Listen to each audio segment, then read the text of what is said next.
Most leadership conversations really revolve around the boss or the CEO or the senior pastor, but the reality is they have a second chair. They're standing on the shoulders of somebody else. Today, we're going to talk about what it means to lead up.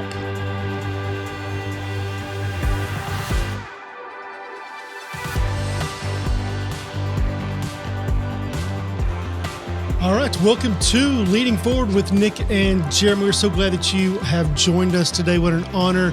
Hey, while you're on this, make sure that you like, subscribe, follow, give us a 5-star review. It really does help for other people to be able to find this podcast. And then make sure you share it on your own social platforms. Man, what a great week last week interviewing Rocky Hernandez. Oh my gosh. Just discussing AI. I am still working through and unpacking some of that stuff. I was pretending in the moment like I understood the majority of what he was saying, but the reality, the same thing. I had to talk to Perry about it. I was kind of having some conversations like, babe, did you know? Did you know? I don't know how many times I said that. It was very valuable. Absolutely. Yeah. If you missed that episode, we would highly encourage you to go back and watch the episode with Rocky Hernandez talking about technology and AI. Dude's a stud. Absolutely. All right. So today we're talking about leading from the second chair. Yes. And the reality is, no matter where you are, there's always someone above you. True. Yes. So we have to be able to navigate this and navigate in such a healthy way. So what does that look like for you right now at this stage of life, this stage of leadership, for you to be in a position of authority and under authority at the same time? Man, that's good. So Nick, that's a good point. So many people are going to be in this position in some way for most of our lives, unless you are just a wild entrepreneur who even CEOs are accountable. That's right. But you're going to be accountable to somebody, and you're going to be charged with helping the team win when you're not the top person a lot of the times. For me, as a campus pastor, in the way that we do this church model that we have, we've got our senior pastor. So one of the things that we say is, I'm a son of the house. Okay, I like that. And so one of my main things that I'm charged with is, leading a team. So in some senses, I'm the senior person on that team. But man, everything I do is to really honor up, to make sure that the team I'm on stays more important than the team that I lead. Yeah, absolutely. We've talked about that, and I've talked about that with different organizations, that the team that you're on is more important than the team that you lead. Yeah. It's a very hard concept for people to grasp onto. I was going to say the same thing. It really is. I just want to say it again. The team that you are on is more important than the team that you lead. Yeah. And just making sure that we understand your own position as leader is secondary to the team that you're on, which is part of a bigger whole. So valuable and secondary. Absolutely. Yeah. So, you're in this campus pastor role. I would guess in the business world, we would talk about a branch manager, a division manager. Yeah, there you go. And how that works out. So they're a person of authority. They have a team that works underneath them, but they still report higher up within the whole organization. Absolutely. So what do you think is the biggest challenge to overcome in that position? In one word, ego. Oh, that's so good. Ego. This episode may sting a little bit. A fair warning, right? This is not for the faint of heart. This may require some self-reflection, and I think that's wise. That's what we want to do. Absolutely. A bit of a roadmap. If you're just listening, check this out. If you're watching, I had some graphics. We got to figure out a way to bring some graphics in, man. We have the ability to do that. We can make that happen. So here's what we want to do. We're going to take a look at 3 principles, all right? So build trust through consistency. That's the first one. Oh, that's great. Yep. Number 2, influence with honor and not ego. And then finally, we'll talk about how you add value by seeing what others don't see, seeing what others miss. Love that. Love those 3 principles. A lot to unpack there. So let's just go ahead and jump into it. Building trust through consistency. Mm-hmm. One of the things that you said there is that you have to evaluate it. There's got to be some reflection. John Maxwell says that experience isn't the best teacher. We've always heard that, right? That experience is the best teacher. But he said it's evaluated experience that is the best teacher.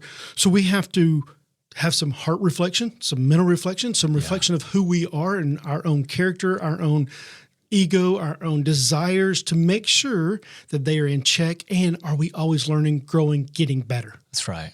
So I think that's incredibly important. So building trust through consistency, what does that look like on a daily basis for leaders to really understand?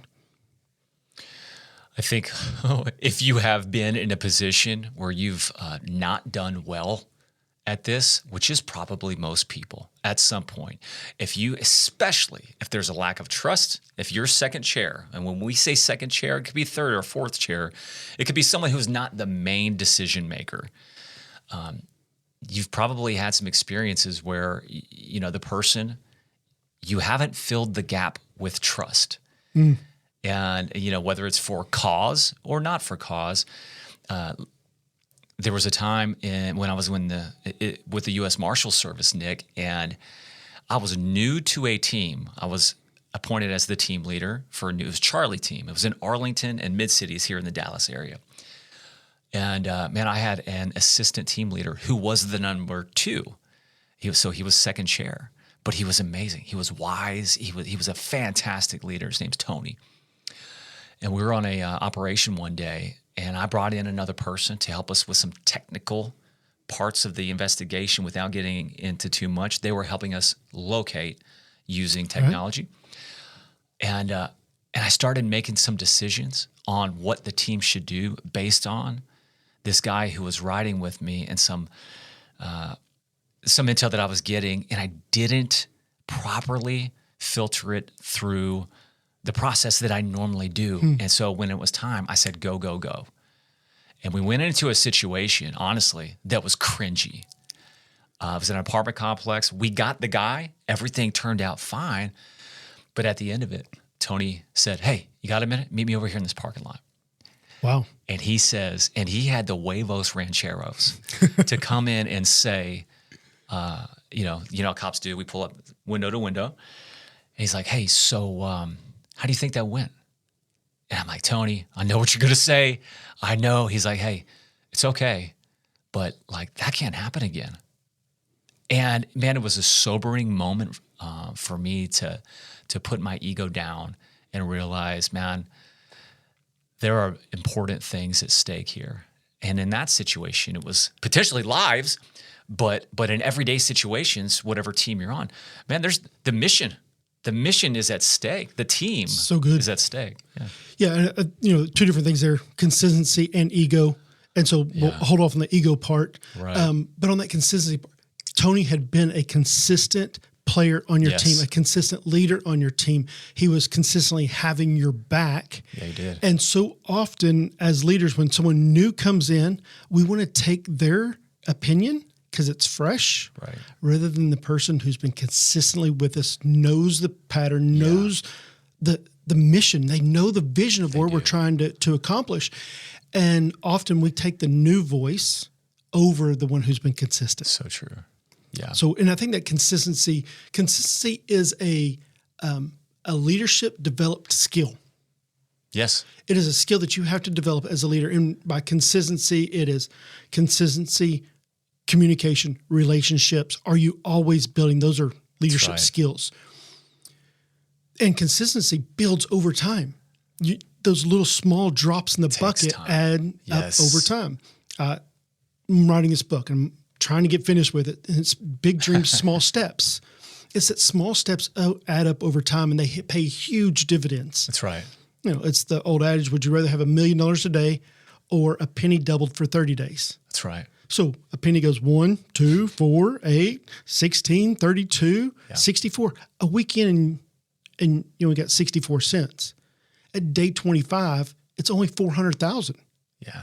But then it gets to 5.3 million. Exponential And growth. that's what consistent leadership does. It has an exponential factor that if you can stay consistent as a leader, that's right, even in second chair, your influence gains ground and gains more ability to influence greater crowds. Oh, I love how you said that. That's Andy Stanley says, trust is earned in drops and lost in buckets. Ooh. How true is that? There's a book called Trust by Dr. Henry Cloud. And one of the things that he says, trust is the fuel for life. Trust is the fuel for life. And it's said a different way. It's like it's earned in pennies, spent in $100 bills. Ooh, that's so true. You ever That's lay tough. down 100? Yeah. Yeah. Man, you go, man, that cost fast. And you didn't even know it was costing you. Yeah. And so that trust cost you quickly. One bad decision cost you some equity, but you got to continue to gain it, and you got to continue to put into that pot so that you're going to burn it at some point. Yeah. Do you have enough built up? And eventually, if you're consistent, if like we're talking about, the number one, because you're an advocate, you're a counselor, you're a champion of the mission, whether that's, rotating tires at Christian Brothers Automotive, or if it's whatever it might be, if you're a steady, like I look at my number two, it's Nate. Yeah. Amazing guy. He's one of the most consistent guys that I've ever met. And he makes the greatest, he's in that chair in his role. I've never seen somebody do so well. And I know that he's going to tell me the things that I need to know. I trust him because he's been so consistent. Absolutely. Yeah. And we can talk about some of the ego that goes along with that before we get even into that, but there's this biblical aspect. Yes. We see with Paul and Timothy. And I think they're one, Moses and Joshua, I think is amazing, and Paul and Timothy, that this consistency over time. The church that Paul planted, he leaves in order to call Timothy to be pastor of it. Yeah. Right? How cool is that? That you were the number two and now you're the number one. Right. Because you've consistently showed your faithfulness to the leader, to the call, to the mission, and you are living that faith out daily. You think that story could have gone a little differently if Timothy wasn't Oh, absolutely. present, leaned in, consistently showing up, doing the things that a number two does? Yeah, absolutely. Yeah. And I think the Paul and John Mark and them dividing is the kind of the opposite story. Now they came back together, and he says, "Send John Mark to me, for he has become a faithful minister of the gospel and incredibly valuable to me." Yeah, so even when you burn bridges, can you consistently go back and rebuild those things? So let's talk about this next thing. So there's this building trust through consistency, influence with honor, not ego. So your teammate, what was his name? Tony. Tony comes to you, and he could have come to you and go, "What the heck is your problem, dude?" Yeah. Right? Or just gone straight to my boss. Or gone to your boss and jumped over you. That's right. But he came to you, put his ego on the shelf, right? And even when he wanted to throw some punches, just in the conversation, but had a different discipline and spirit within him to make sure it actually made the team win. Yeah. Because he laid his ego down and came to me with a certain tone in a certain way. And privately, ding, ding, buzzword for everybody, do not challenge anything that the leader does in a public setting, especially if the leader's not there.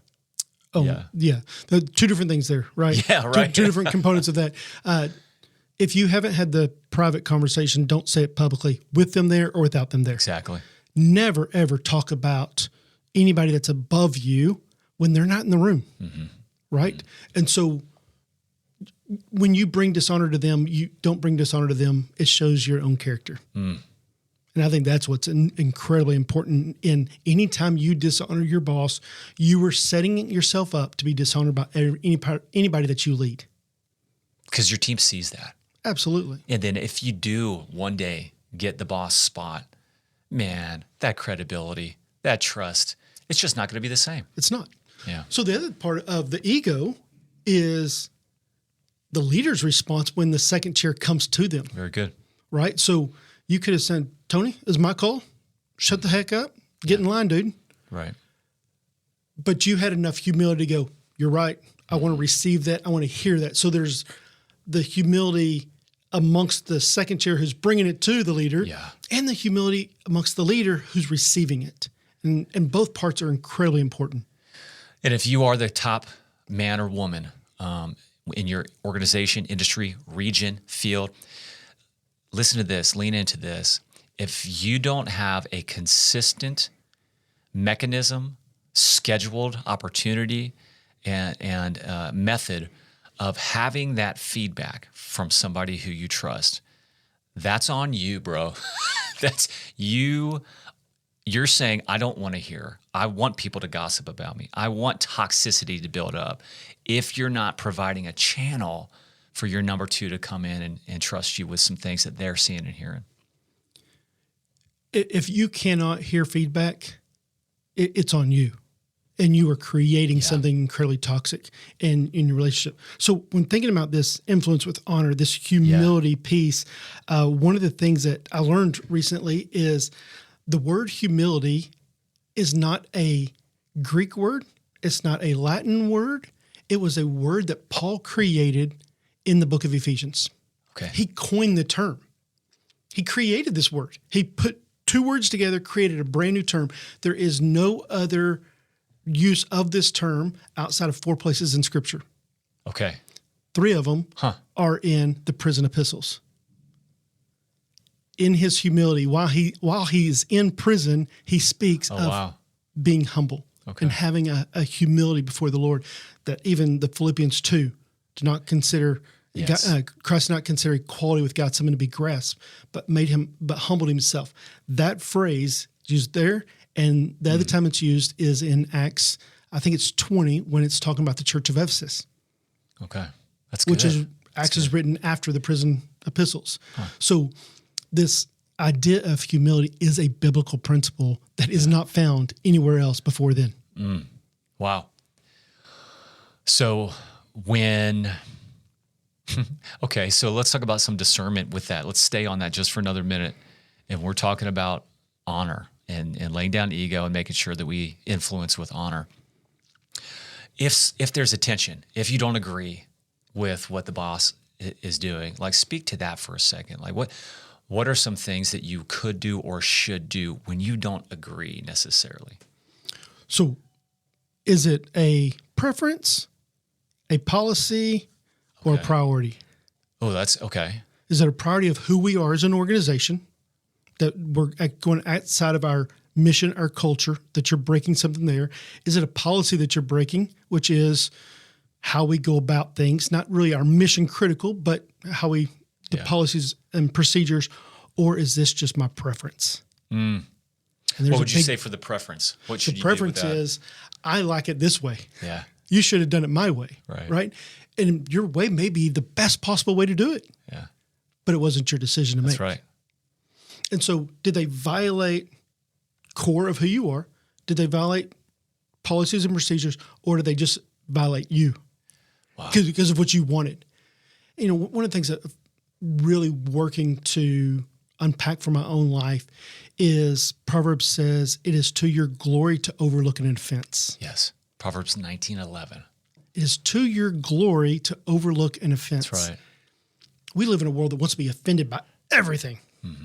Over and over. We want to be offended all the time.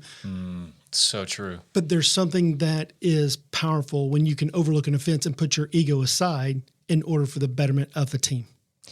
Think about how we've seen that done well. And I'm thinking outwardly, right? When I see someone who's been wronged or smited or smeared, and there's a real life example going on right now publicly around me, not me, but I mean that I'm observing right now, and we're living through it. And I love how the person impacted is choosing to not do a single flopping thing about responding, acknowledge, like, yes, there's the appropriate love and all that, but there's nothing that needs to be thrown out there for everybody. Absolutely. Stay honorable. Yeah. Oh, So my wife always says that your integrity fights for itself. You don't have to fight for yourself. yeah. And so the way I like to put that is your integrity fights in rooms that you're not in. Dang. Yeah. Your integrity fights for you in rooms that you're not in. So is who you are consistent, is who you are humble, is who you are always learning, growing, and getting better. That integrity can speak for itself, fight for itself when I'm not even in the room. I love it. And I think one of the things, once a decision is made, there's that, hey man, we move from a critic to a champion of the thing. We roll through these, and you can write these down. This may be worth writing down, but it's debate, decide, deploy, and then defend. So meaning Okay. there may be a time you can weigh in, especially if you have that consistency and trust and you get invited into the conversation ahead of the decision. There can only be debate if there is trust. Absolutely. And therefore you can have healthy debate, healthy conflict. Yeah. In the healthy conflict, the healthy debate is what makes you go from good to great. Dang, yes. And sometimes you may not get invited into every conversation because your organization may move at a speed, or you may be in such a season where, right. hey, we have to bang, bang, bang, bang, bang, make these decisions and then get to a place where we can, all right, let's gather ourselves, let's reflect on what we just did. And once you debate it, once the decision is made, then that's what we're doing. Yeah. So here's when that gets communicated. Let me start over. When that gets communicated down the line, Yeah. leaders have to answer the question of why. I'm so glad you hit that. If you don't tell people the why, they will come up with their own why. Yeah. And it will never be your reason. So when you tell people the why we made this decision, not just this is the decision, you give them a chance to process it. And it gives them an opportunity to go, I don't agree with the decision, but I understand why you made that decision, so I will get on board. Nick, do you think, and I'm going to take it to the person who's applying this to parenting right now. Okay. Do you feel like sometimes that can also apply to parental decisions, like helping your kids understand why you're saying no or not now? Well, and understanding disc personality, and I go back to that a lot. Sure. Some kids are wired to ask the question why, not just because they're a kid, but that's how God has uniquely created them.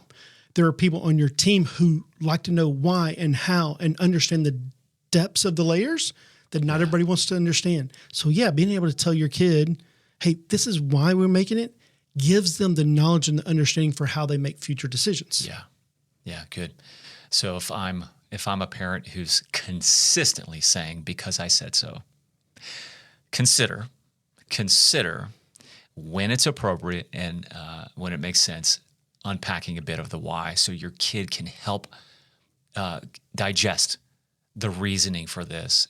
That's just going to help them develop. Absolutely. And then it gives them a framework for how to make decisions. Yeah.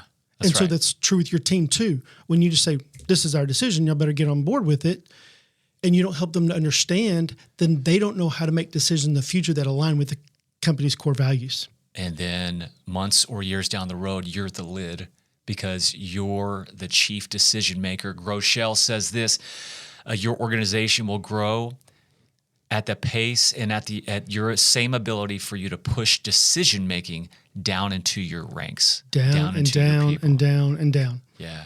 Yeah. So one of the things I like to do is with leaders, we like to make A or B decisions, heads or tails, black and white, right? That's the only two options. But so I'll bring out a coin and go, okay, we think these are only two options.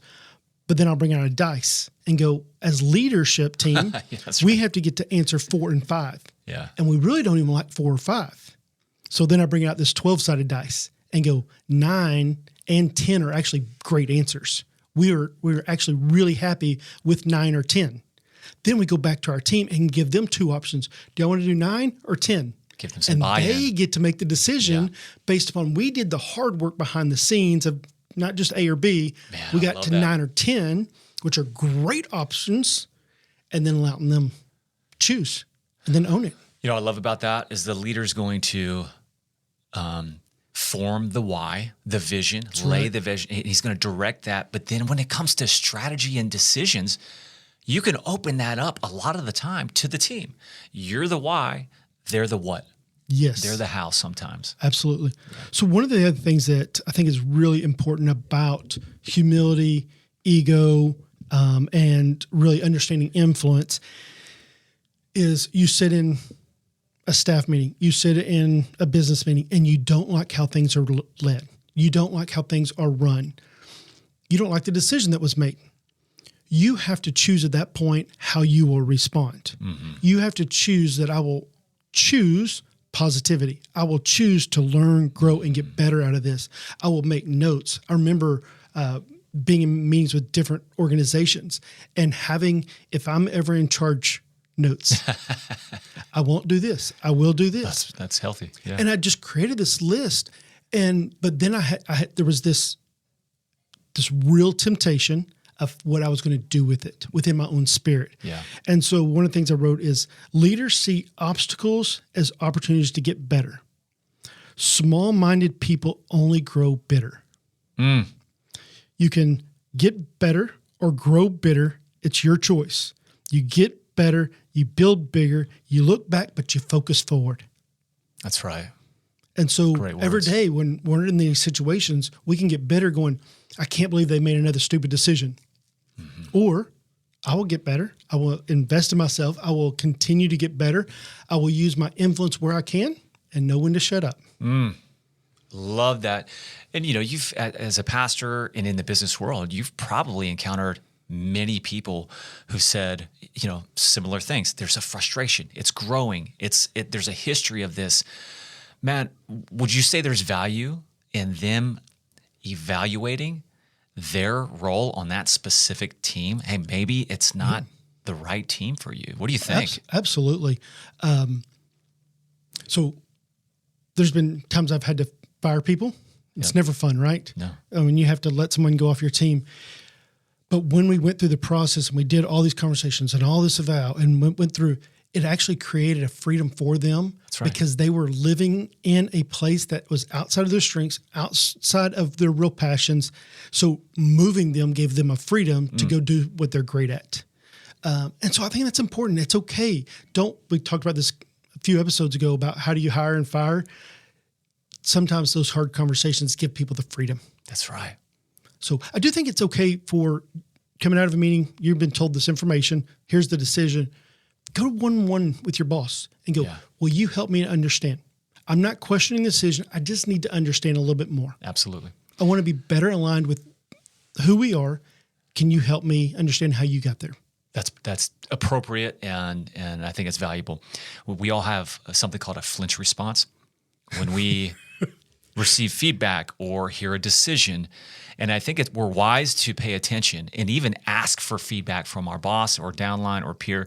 Hey, what's my flinch response when I hear something that I don't necessarily agree with? I've had coaching. I've received coaching on this, hey, when this person said this was the direction. There was a bit of tell me what your face is saying is another way, and so we need to guard that. Jeremy, fix your face. If you need to bend over, tie your shoe, and come back up, get some affirmation to it in the room, and then do exactly what you just said. Get some clarity on the back end. Well, and I think part of being in the second chair is time to marinate, time to grow, time to really have some self-reflection and understand yourself more. Yeah. And so I remember years ago, I was in some therapy, I was in some counseling, dealing with some stress, and I'm sitting there and this therapist asked me a hard question. And I'm sitting there, I'm trying to think through the answer. And he goes, what are you doing? I said, I'm trying to think of the answer. He goes, no, what are you doing? And I said, I really, no, that's really what I'm trying to do is think about what the answer is. He said, every time I put stress on you, you pick your nails. And he goes, why do you do that? I said, I don't know. I didn't even know I did it. But it became this poker face thing that I knew if I'm sitting in a meeting and I'm picking at my nails, what's the anxiety? What's the stress? What's the pressure that I'm feeling right now? Which is all about my own personal awareness. And part of leading the second chair is becoming more self-aware. Wow. Body language communicates so much. much. You mean to tell me as a cop and a pastor and as an executive business coach, there's stress? You carry stress? Just a little bit, right? Yeah. But I think everybody does. But do you know what that looks like to your team? Because your team, if any team that you're leading, they know. Yeah. They know They're your watching. tail. Hey, I want to hit on that third point, man, and that is adding value by seeing what others miss. And some people are just really good at this innately, but there's a quote by Mike Bonham, and he's a co-author in a book called Second Chair Leadership, right?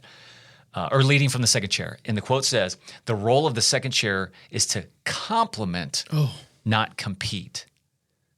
Wow. What do you think about that, man? Compliment. Have you failed at that before? Oh, absolutely. Yeah, and I think this when we talked about ambition, right? That some people are just wired to go be great, go do great things, and there's this temptation that the only way to win is to make you lose. And then therefore this creates this competition. But instead of going, no, we're on the same team, my only win is if you win. It's like Absalom. Absalom was the second chair in some ways. And so he took time and intentionality to win people over, to coerce them and get people on his team. And I'd say if you're the boss, the CEO, the person who's in charge of, maybe you're the project manager, whatever that looks like for you, be mindful about who you hire as your number two. Ooh, so important. If you're a high A person, meaning you have to have drive and you've got vision and you have autonomy and you want to go, you hit the gas pedal. And if you hire someone like you for your number two, let me caution you. I've had this. I hired the wrong person and it became a competition and that caused division. Oh, yeah. And if you don't address that, and if you don't get that person out of that seat and into the appropriate seat, you're going to have major issues on your team. Yeah. So if there is division of the vision, two visions, that second chair who's creating that division, no matter if the leader's in place, they've been, for whatever reason, they are in that position. If that second chair causes division, they are a terrorist and they have to be shot down. That's fair. That's fair. Because they are trying to bring damage. We're not talking physically and literally, folks. Thank you for clarifying. Yeah. They are creating division. They are saying, I don't want to go where you're going. Yeah. And they are creating harm to the organization. And then you can lovingly help them find where they're going to be fulfilled, which may be running in a different direction, and more power to them. You know, the other thing about that quote is the role of the second chair is to complement, not compete. Our wives are amazing at this. Me and Leslie have our Impact Marriage podcast. We've talked about the role of men and women in marriage, and I think that's a perfect picture of what it should look like as well. She's not less than. She has a complementary role. That's good. Complementary. Okay, let me go to the church world for just a moment. And if we're looking at it through a biblical lens, which we always are, we don't have a choice. That's our call. Biblical lens. And if you're in a church setting right now, and if you're on a staff, now I want to bring our attention to the fact that God has ordained, He has created, He's called for three institutions, right? The family, the church, and the government. Like that, those are ordained by God. So if you are in a position within a church, keep this in mind. Keep this in mind. There are people in positions that you may not agree with personally, and still the Bible's clear, like God has them where they are in that season for His strategic purpose. Absolutely. And I don't think there's anything wrong with absolutely giving the right feedback and raising the flag if you see something wrong, especially if it's a moral, if it's a values-based error, like make it known and use some common sense and logic. And man, positive gossip only. Know that person is in that role. And if you were talking smack, to use a slang term, man, I think that's sin. Absolutely, in my heart, I would be convicted that that's sin. Absolutely, it is. Yeah. So different roles, different people have different roles. They have different gifting. What's amazing to see is Moses' leadership sends the 12 spies. It's only Caleb and Joshua that come back with positive. Right. We don't even know the names of the other guys, for one. So true. Okay, so we know Joshua and Caleb. Well, after that, Caleb kind of disappears. Yeah, but it's Joshua. Joshua becomes the right-hand man of Moses. And here's what I would tell leaders. You feel like you're in this anointed position. I'm not trying to say you're Moses, but you're in that head position. Joshua did things Moses never could. Mm-hmm. And the reason Joshua was able to do things Moses never could is because of the mentorship of Moses in his life. Moses didn't have someone to learn from. He learned from God. He learned from the Spirit. But Joshua had Moses who taught him along the way. Yeah. And then, therefore, he is courageous. He is strong. He is able to go take the land that Moses wasn't allowed to go into. So true, man. So do you want the person underneath you to do things that you could never do? I think that's what that's generational legacy leadership right there.